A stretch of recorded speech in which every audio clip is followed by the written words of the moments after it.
প্রথমবারের মতো কেন্টে বসবাসরত বাঙালিরা উদযাপন করল চারা বিনিময় মেলা উৎসব ২০২৫।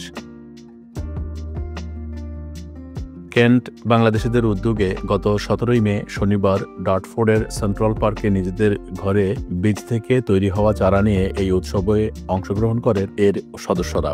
উদ্যোক্তারা জানিয়েছেন, সবুজের প্রতি ভালোবাসা এবং এর বিস্তার ঘটাতেই এই উৎসবের আয়োজন করা হয়েছে। উৎসবে লাউ, কুমড়া, বেগুন, পুঁইশাক, টমেটো, কর্জেট, বাটারনাট স্কোয়াশ, চাইনিজ পটল সহ দেশি বিদেশি বিভিন্ন শাকসবজি এবং ফুলের চারা নিয়ে সকলে অংশগ্রহণ করেন। বিনামূল্যে বিভিন্ন ধরনের শাকসবজির চারা পেয়ে আনন্দ প্রকাশের পাশাপাশি ধন্যবাদ জানিয়েছেন এর উদ্যোক্তাদের। আগামীতে এর পরিধি আরও বড় এবং এর সদস্য সংখ্যা বাড়ানোর প্রত্যাশা ব্যক্ত করেছেন চারা বিনিময় মেলা উৎসবের অংশগ্রহণকারীরা। খুবই ভালো লাগলো আজকে, অনেকদিন পর সবার সাথে দেখা হলো। খাওয়া দাওয়ার অ্যারেঞ্জমেন্টটা খুব ভালো ছিল।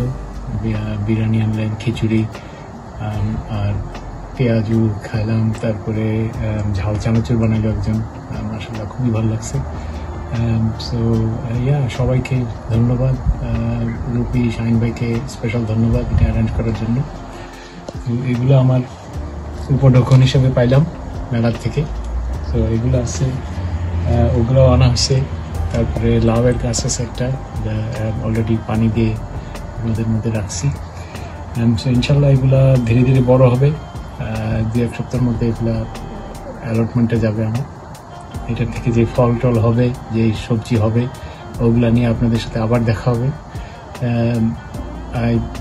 এটার জন্য really looking forward to it, because প্রত্যেক বছর আমাদের অনেক বাড়তি ফল হয় যেগুলো একসাথে খাওয়া যায় না, ফ্রিজেও জায়গা থাকে না। সো এটা খুবই ভালো হবে, এটা একটু ভালো উদ্যোগ। ইনশাল্লাহ দেখা হবে সবার সাথে আবার।